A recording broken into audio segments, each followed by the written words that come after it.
Have you prayed and the Lord refused to answer you? And you say, we pray and he's not answering. We begged him and he's not responding. Check yourself. Somebody is waiting for you to release them from the unforgiveness. But you are not releasing them, you are releasing yourself. I did some little research. Quotations. A happy marriage is a union of two forgivers. Your husband sinned against you, you forgive. Your wife sinned against you, you forgive. That's how you can be. That's how life can stand. A happy marriage is a union of two forgivers. It is your wife that will offend you the most. It's your husband that will get on your last nerve. These are the things that to forgive is to set a prisoner free and discover that that prisoner was you. The first one was by Robert Quillen. It says a happy marriage is a union of two forgivers by Robert Quillen. To forgive is to set a prisoner free and then discover that that prisoner was you. That was by Louis S. Smithis. When you forgive, you set a prisoner free. You are the prisoner. See? Yeah, I have this to put there. They say unforgiveness is like holding a hot coal in your hand and being mad at the person who started the fire. While you are holding it, your hand is burning. Before you throw it at it, you are holding it firm and you are upset at the one that really started this thing. But as you continue to get upset and continue to hold, it continues to eat all your fleshy skin into your bone. Unforgiveness destroys. He who cannot forgive breaks the breach over which he himself must pass. You cut yourself off. You cut yourself off. That is George Herbert. He who cannot forgive breaks the bridge which he himself must pass. Have you seen somebody that is so angry?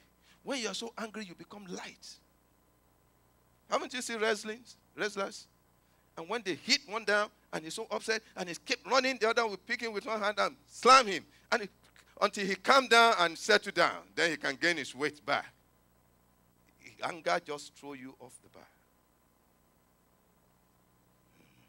Anger makes you smaller, while forgiveness forces you to grow beyond what you were. When you see somebody that cannot forgive, he turn around and become like a fool because he cannot rationalize things no more. He's been driven by a different kind of spirits. It's called rage and bitterness. He said, do not let the root of bitterness spring back up and defile you. You become a defiled object and you contaminate others.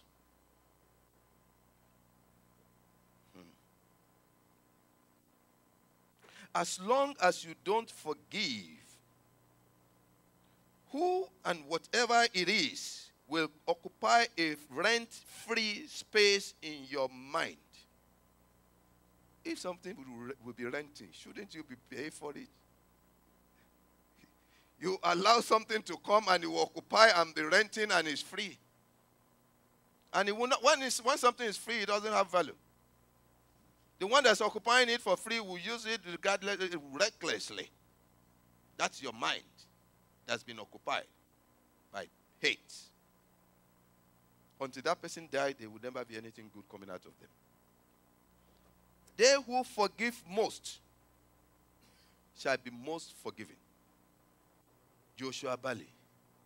They who what? This is so big, I can't imagine, and you choose to forgive it. Oh, your forgiveness will be without measure. That will come from God.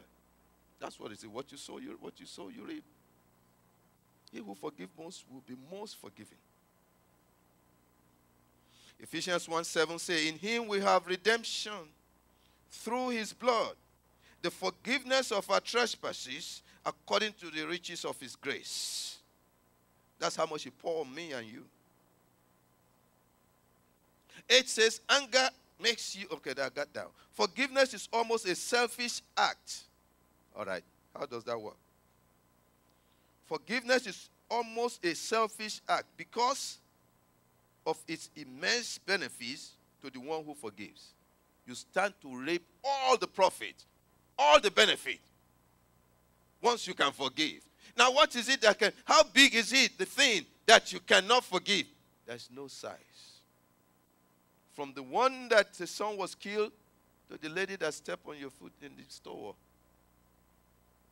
Forgive the lady just the same way as you will forgive the one that killed your child. Forgive. Let go. Let go.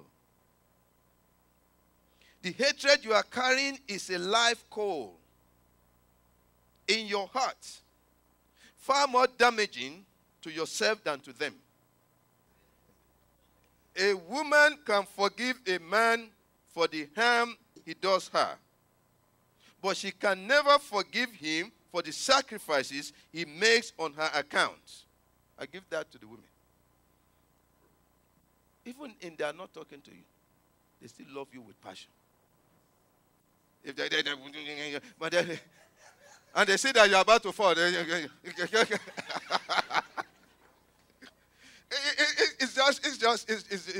just how it is. I thank God. Unforgiveness is the most popular poison the enemy used against God's people. Also, is the deadliest poison a person can take spiritually. And it causes everything negative to happen to us. From mental depression, insanity, to health problems. Now, not all sickness is as a result of unforgiveness.